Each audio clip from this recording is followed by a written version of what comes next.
O SmackDown dessa sexta-feira foi de arrebentar. Nós temos um novo campeão dos Estados Unidos, um campeão da WWE surtadão e ainda por cima nós tivemos o retorno das duplas para o SmackDown. Então, se você quiser saber tudo o que aconteceu nesse último show, assista esse vídeo até o final, porque olha, tem muita coisa pra gente falar. Mas antes, não deixe de fazer tudo aquilo que a gente pede para ajudar o nosso canal. Deixe seu like, se inscreva no canal, ative o sininho para receber as notificações dos nossos próximos vídeos. Deixe seu hype e, acima de tudo, assista e maratone todos os nossos vídeos, porque tempo de visualização é o que faz o YouTube divulgar a gente, beleza? Então, vem agora com a gente para mais um resumo do SmackDown, do dia 17 de outubro de 2025, o dia em que o Dragão Louco retornou para a WWE. Vamos começar com o início, né? O início do show, né? O Cody Rhodes veio pro ringue, veio amarradão, né? Tava tranquilo, veio para basicamente fazer uma promo genérica de abertura do show. Mas teve ali algumas coisas interessantes na promo dele, né? Primeiro, ele relembrou o resultado do Crown Jewel, dizendo que o Seth Rollins derrotou ele. A vitória custou caro ao Seth Rollins, falando da situação dele com o Bron Breakker. Ele diz que não há mais necessidade deles se enfrentarem novamente, mas ele reconhece que as coisas na WWE não funcionam assim, ou seja, já indicando que talvez ele encontre o Seth Rollins mais lá na frente. O Corey então destaca que o Seth Rollins tem os seus problemas com os Brombrons e o Oráculo. Garantiu que ele vai cuidar dos assuntos do SmackDown, enquanto que o Seth tem que cuidar dos problemas do Raw. Ele ergue o campeonato da WWE e aí ele diz que ele vai acompanhar a luta pelo Number One Contender. É uma luta que foi agendada entre Jacob Fatu e Drew McIntyre. Na verdade, o Nick Aldis, ele comentou que essa luta seria uma luta pelo posto de desafiante número 1 ao campeonato da WWE, né? O Drew, ele chega, o Corey chega e fala o nome dos dois, né? O público vai o Drew McIntyre, aplaude o Jacob Fatu, lembrando que o show foi em San José, na Califórnia, que fica na área da Bahia, que é ali perto da onde o Jacob Fatu ele mora, né? Ele residia ali, acho que em Oakland, então fica ali perto, São Francisco, Oakland, Sacramento e São José, tudo fica ali pertinho na Bahia ali. Então, o Corey ele encerra isso dizendo que a estrada para o Saturday Night Main Event passa por São José, e aí ele pede para tocar a música dele e encerra o segmento. Foi uma promo interessante do Corey, sinceramente, assim, uma promo genérica que serviu para alavancar um pouco os caminhos do campeonato da WWE e levou o Jacob Fatu ao Main Event. Só que aqui nós temos uma questão. Durante a semana havia saído uma notícia de bastidores que o Jacob Fatu ficaria fora da WWE até 2026, no mínimo. Ele teria algum problema não revelado de saúde e que ele teria que deixar a WWE. Então, isso acabou fazendo com que essa luta, o pessoal ficasse na dúvida se iria acontecer ou não iria acontecer. Algumas pessoas deram um spoiler durante a live sobre uma notícia que vazou dos bastidores que iria levar para o que aconteceu no Main Event, mas eu não vou dar esse spoiler agora. A gente vai falar sobre isso já já. Depois disso, a gente teve a primeira luta da noite, a luta entre a Charlexa e a Zaruka, né? A Zaruka são a Sol Ruka e a Zarya da NXT, ainda não oficialmente lutadoras do main roster. E do outro lado, nós temos a Charlexa, né? A Charlotte Flair e a Alexa Bliss, que são as atuais campeãs de duplas da WWE. Essa luta valia pelo título e foi uma luta bem interessante, né? A Sol Ruka e a Zarya usando seus golpes, né? A Zarya com golpes de força, ela é muito forte e alta, né? Já a Sol Ruka usando a sua agilidade.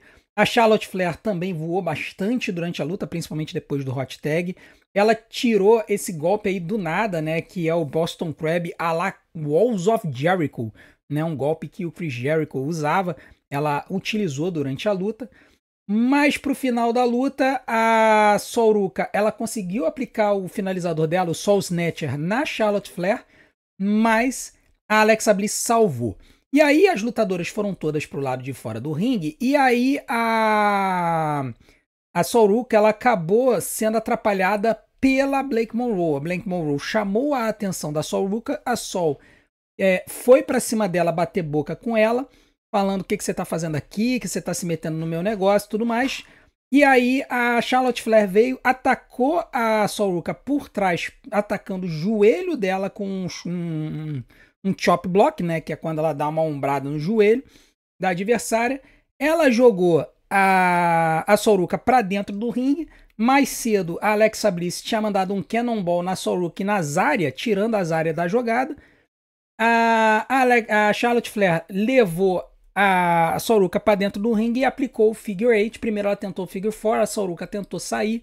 Depois a Charlotte conseguiu fazer a ponte, aplicou o Figure 8 Leg Lock para a vitória. A Sol Ruka ainda segurou um pouco, mas enfim, no final das contas ela acabou batendo. Vitória da Charlex, mantendo os títulos de duplas femininas, e a Blake Monroe ficou fazendo essa carinha aí, comemorando a derrota da Sol, lembrando que a Sol Ruka e a Blake Monroe vão lutar no Halloween Havoc na próxima semana. Então temos essa situação, essa feud aí que acabou migrando brevemente para o main roster, o que chama a atenção da galera para NXT. A luta eu vou dar 3 estrelas e meia, eu achei uma bela luta de abertura, alavanca a história entre a Blake Monroe e a Sol Ruka para o Halloween Havoc, e também mantém aí o título com a Charlotte Flair e a Alexa Bliss. Eu acho que a Charlotte está apreciando muito esse tempo que ela está passando no cenário de duplas, porque o público não se irrita com ela. Quando ela vai para o main event, ela vai lutar pelo título, o público se irrita com ela, acha que ela é forçada, acha que deveria ser outra lutadora estar lá, e isso acaba fazendo com que ela sofra. Então, para ela é melhor estar ali no cenário de duplas, curtindo um pouco a vida e curtindo a luta livre, do que passar por problemas porque está sendo esculhambada por estar no main roster. Essa que é a verdade. Depois disso, nós tivemos a segunda luta, que foi o US Open Challenge. Essa luta não estava prevista para o show. O Sami Zayn foi tirar satisfações com o Nick Aldis. O Nick Aldis estava conversando com o The Miz nos bastidores, The Miz pedindo uma oportunidade para alguma coisa grande e tudo mais. O Sami Zayn veio, interrompeu e começou a discutir com o Nick Aldis porque ele não estava escalado para o show. O Nick Aldis se justificou dizendo que era porque o Shinsuke Nakamura merecia uma revanche pelo campeonato dos Estados Unidos, já que na semana passada os MFTs haviam interrompido a luta do Shinsuke contra o Sami Zayn, e dizendo que os MFTs estavam causando problema no show. No comecinho do show teve um segmento em que o Rey Fenix estava tirando fotos, e o Solo Sikoa veio com os MFTs e falou pro Rey Fenix: olha, o seu tempo acabou, agora sou eu que tenho que tirar foto. O Rey Fenix tentou causar ali uma confusão, mas os MFTs pegaram ele e jogaram ele longe e atacaram ele, né? Então os MFTs estavam ali causando um salseiro ali nos bastidores, e o Nick Aldis falou: olha, se preserva, fica aqui, fica tranquilo, é melhor do que você ir pro ringue. Mas o Sami Zayn chegou e falou: não, eu tô aqui para defender o título, esse título importa pra mim, importa pro pessoal, pros fãs, e importa pra galera que tá nos bastidores e tá querendo uma luta por ele, uma oportunidade. Então eu vou pro ringue e vou defender o título. E aí o Sami Zayn veio pro ringue, ficou aguardando. Quando ele tava aguardando, a música do The Miz tocou. O The Miz veio pro ringue, fez uma promo. Quando ele estava a caminho do ringue, o Carmelo Reis foi e atacou o The Miz, impedindo que ele fizesse o US Open Challenge. Os dois se engalfinharam para fora do ringue, e aí o Sami Zayn ficou aguardando um outro desafiante, né? E aí o que aconteceu foi que tocou a música do Mad Dragon, Ilya Dragunov, para alegria do chat, para alegria do Chigus, que hoje infelizmente não pôde estar na nossa live, mas ele é um fanzaço do Ilya Dragunov. E assim, não foi surpreendente o retorno dele, porque o pessoal também deu spoiler. Porque essa história do pessoal ir no X e dar spoiler do que vai acontecer no show irrita um pouco, tá? Fontes da WWE jogaram no X que o Ilya Dragunov estaria voltando hoje. Muita gente começou a comentar antes do começo do show, eu não acreditei, mas no final das contas o Dragunov apareceu. Por que eu não acreditei? Porque muita gente estava falando que o Dragunov iria voltar nas últimas semanas que passaram, né? Então o Ilya Dragunov veio pro ringue e a luta rolou. E cara, que luta sensacional. Assim, o Ilya Dragunov, ele é um tipo de lutador que ele é completamente diferente do que a gente está acostumado a ver. Ele tem golpes de luta livre, ele sabe fazer suplex, ele sabe fazer slam, mas ele usa muito o corpo dele como arma. É a grande característica do Dragunov, ele é um lutador meio kamikaze, e é isso que chama a atenção nele. A luta começou com os dois se estapeando, assim, o Dragunov e o Sami Zayn sentando a ripa ao melhor estilo Strong Style. O Dragunov mandando Senton pra cima do Sami Zayn, mandando leg drop, o Sami Zayn bloqueando, mandando aí um elbow drop. Depois, mais pra frente na luta, o Dragunov mandou um salto gigantesco da terceira corda e mandou um senton pra cima do Sami Zayn, novamente usando seu corpo como arma. Conforme a luta foi passando mais pra frente, o Dragunov foi pra cima do Sami Zayn no meio do ringue, parecendo que ele ia aplicar o Torpedo Moscow, que é a cabeçada voadora dele. Só que o Sami Zayn conseguiu acertar um Helluva Kick sem muito impulso, né, do meio do ringue, e depois ele mandou o Blue Thunder Bomb. E aí eu achei que a luta ia terminar, só que o Dragunov chutou no 2. Ele chutou no 2 e a luta continuou. O Solo Sikoa veio pro ringue, né, ele veio ali dos bastidores, ficou na rampa. O Sami Zayn acabou distraído, mas o Solo Sikoa ele voltou e abanou o dedinho falando que ele não iria entrar. Né? E aí o Sami Zayn ficou distraído, o Ilya Dragunov veio pra cima dele, o Sami interceptou e mandou o Explorer Suplex, né? Mandou o Explorer Suplex pra cima do Dragunov, foi no outro corner para aplicar o Helluva Kick. Quando ele veio para aplicar o Helluva Kick, o Dragunov veio na direção e aplicou o Torpedo Moscow, que é a cabeçada voadora. E aí ele foi nas cordas e voltou e acertou o H-Bomb, que é um Running Elbow, uma cotovelada em que ele dá uma... É muito forte e é muito bonito, né, esse golpe do Dragunov. Ele acerta o H-Bomb e o juiz começa a contagem. 1, 2, eu achei que o Sami Zayn ia chutar no 2. Ah não, o juiz contou 3. E para surpresa de todo mundo, de todo o fandom da WWE, Ilya Dragunov é o novo campeão dos Estados Unidos. Olha, foi absurdo o que aconteceu. O chat foi a loucura. O Shingushi ficou sem palavras por um tempo, né? Ele não estava na live, mas ele não estava com a gente ao vivo na live, mas ele estava acompanhando, que ele estava editando o vídeo e tal. E ele ficou um tempo sem responder. Depois ele falou que ele estava emocionado e tudo mais. Foi simplesmente espetacular. Foi uma lutaça, uma luta de 19 minutos que eu vou dar 5 estrelas. Eu não quero saber por quê. Assim, se a gente for considerar apenas a luta, seria 4 estrelas e meia. Mas a gente acrescenta meia estrela pela surpresa de ser o Dragunov no US Open Challenge e pela surpresa da vitória. Então, Dragunov, novo campeão dos Estados Unidos, e a minha esperança é que o US Open Challenge continue com Ilya Dragunov e não se interrompa no Sami Zayn, porque foi uma das melhores partes do SmackDown nas últimas semanas. Apesar de muitas vezes o show em si não ser grandes coisas, o US Open Challenge foi legal e poderia ter trazido mais pessoas, talvez lá da NXT, para poder aparecer e lutar contra o Sami Zayn. É só a gente lembrar da luta dele contra o Devon Evans, que foi uma luta muito boa. Então, Dragunov, novo campeão dos Estados Unidos, quando ele estava comemorando e ia apertar a mão do Sami Zayn para celebrar ali a passagem de bastão, os MFTs apareceram e resolveram estragar a festa. Começaram a atacar o Sami e o Dragunov no ringue. Nisso, o Rey Fênix veio para tentar ajudar, mas ele acabou tomando um chokeslam gigantesco do Tala Tonga. E aí, os 5, né, dos MFTs ali ficaram acima da carcaça dos 3.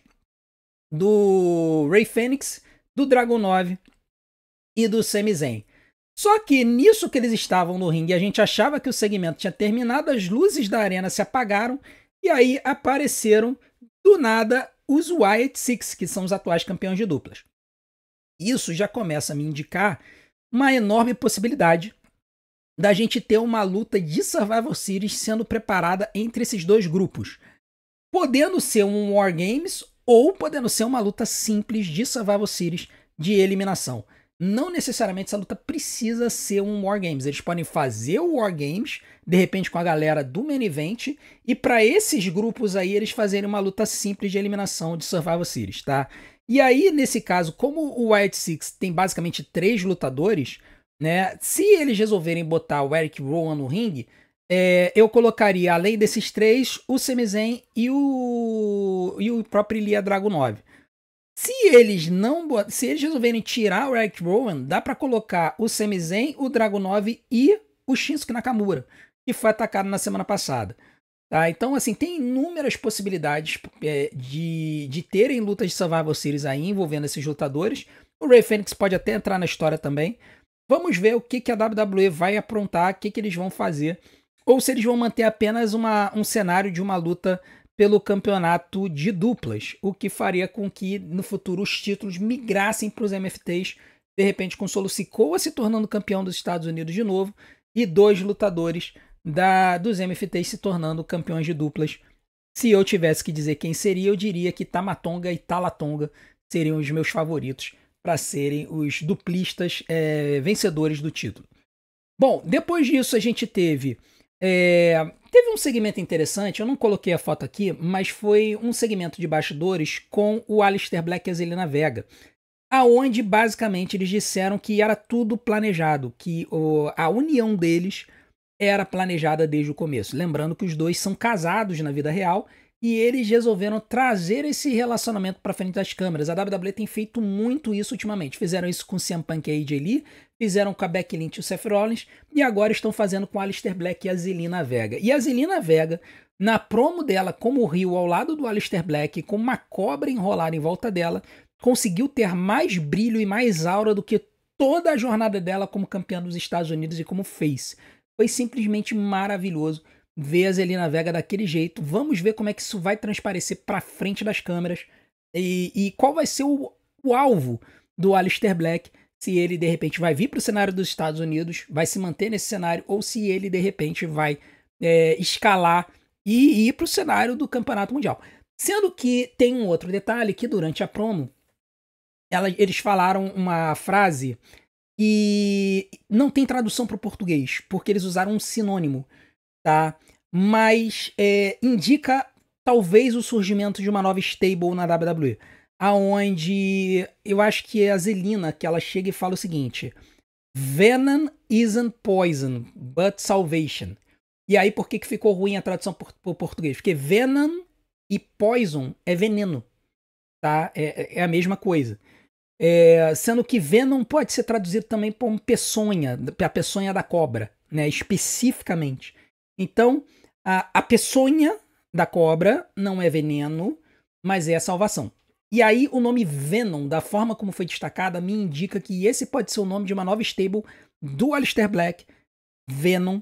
E aí isso pode indicar que o Aleister pode estar recrutando membros para uma futura stable dele. Tá, então vamos ver se é isso que vai continuar ou se sou eu que estou lendo muito nas entrelinhas dessa história toda.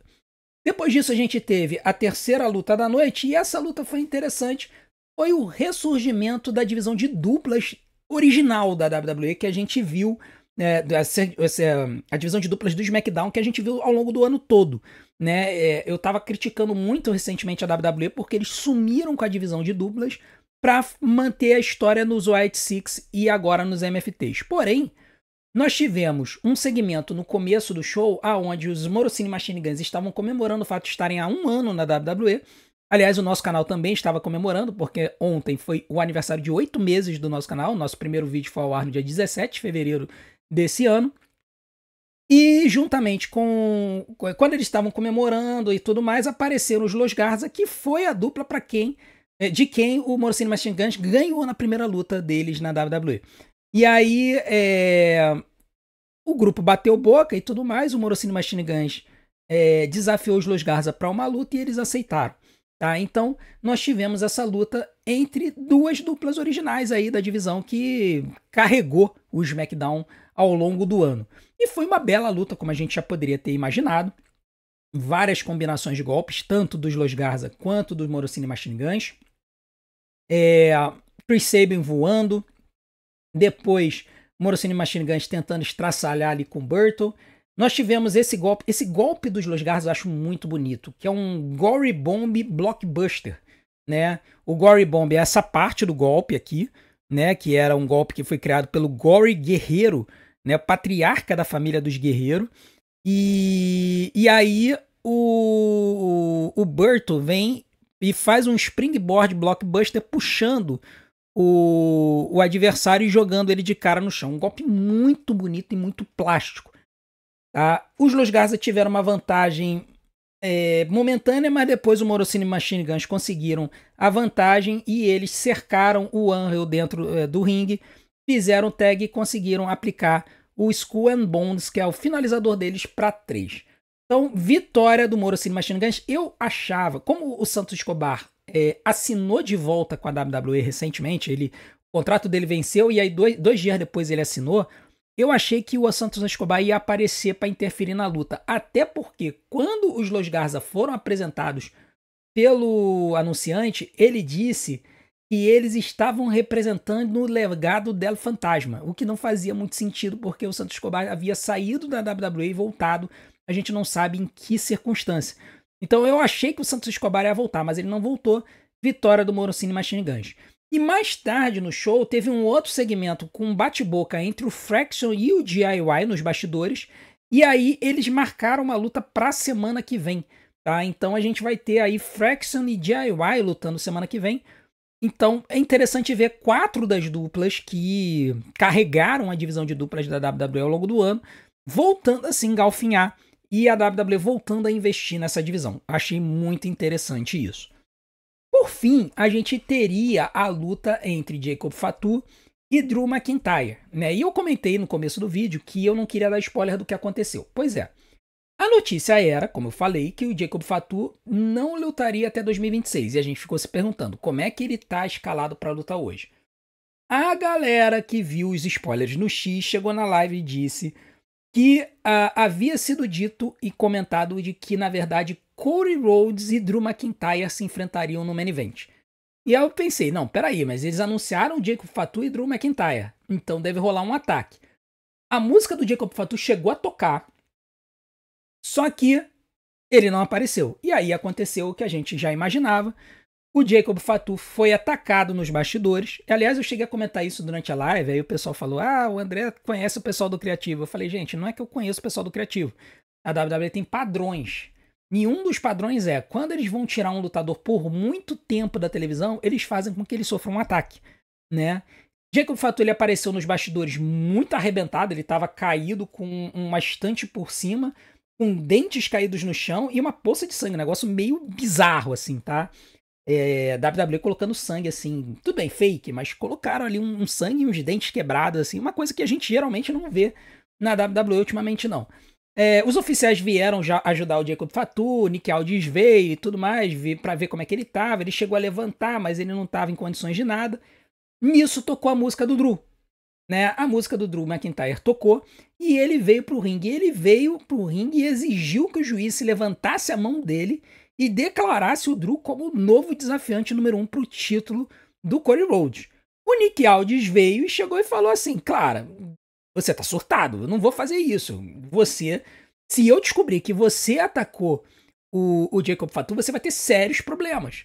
E aí o Drew chegou e falou, Nick, você me conhece há 20 anos, eu jamais faria isso para causar um problema na minha luta pelo título, né? Não tem porquê eu fazer isso. E o Drew, ele não estava com sangue nas mãos. Pela forma como o Jacob Fatu foi atacado, seria meio lógico que o Drew tivesse com um pouquinho de sangue na mão. Tudo bem, seria meio estúpido, né? Ele teria limpado a mão. Mas enfim, a WWE teria dado um jeito de fazer perceber que foi o Drew mesmo. Isso indica que a WWE ela abriu uma pontinha para que possa ser qualquer um, né? E eu, inclusive, comecei a achar durante a live que a WWE iria cometer o crime, cara, ingenuamente, né? Eu achar que a WWE ia cometer o crime 2 vezes no mesmo show, num show semanal, ainda mais envolvendo o campeonato da WWE. E aí, muita gente especulando sobre quem atacou o Jacob Fatu. Talvez eu faça um vídeo sobre isso nesse fim de semana, vamos ver.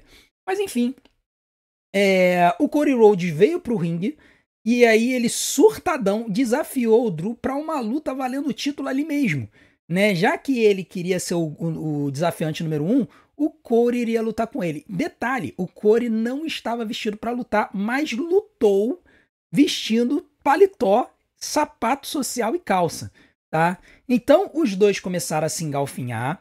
Demorou um tempo para a luta começar efetivamente, porque eles perderam uns 3 minutos ali do lado de fora, se arrebentando na mesa dos comentaristas e também do lado de fora. Eles foram para a área da plateia, se jogaram ali no guardrail. O Cody surtadaço, surtadaço. Depois eles finalmente voltaram pro ringue, a luta começou.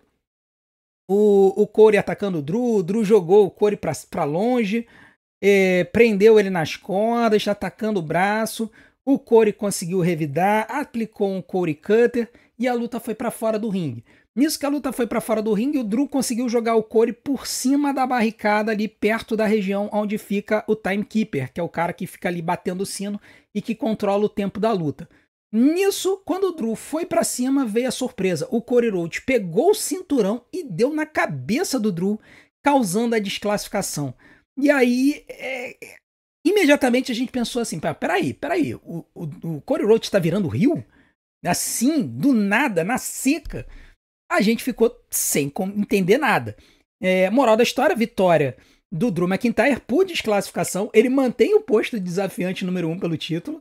O tempo foram 5 minutos e eu dou 2 estrelas porque a luta em si foi mais uma história do que uma luta. Mas se a gente considerar a história como um todo, considerar os 3 minutos de ataque anteriores e o que veio depois, dá pra gente colocar em umas 3 estrelas e meia a 4 estrelas fácil, porque surpreendeu muito a forma como o Corey agiu. Foi completamente contra a persona dele, né? Ele simplesmente enlouqueceu.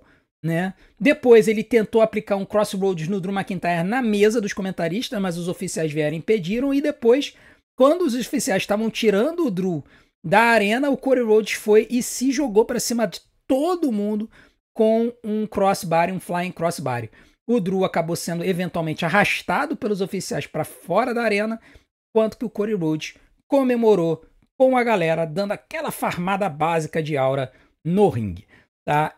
Cara, foi um show que, assim, o início foi bom, o meio foi maravilhoso e o final podia ter sido melhor. Mas eu entendo a história toda. A gente ficou na seca achando que ia ter uma luta, talvez tivesse sido melhor que não tivesse tido a luta. Talvez tivesse sido melhor se tivesse sido só pancadaria do Corey e do Drew. Teria sido muito melhor, na minha opinião. Mas, enfim, considerando tudo o que aconteceu, e principalmente o retorno do Ilya Dragunov e a conquista do título, que muita gente vai chegar e falar assim, poxa, mas se você reclama das mulheres falando delas serem forçadas, você poderia falar que o Ilya Dragunov é forçado também.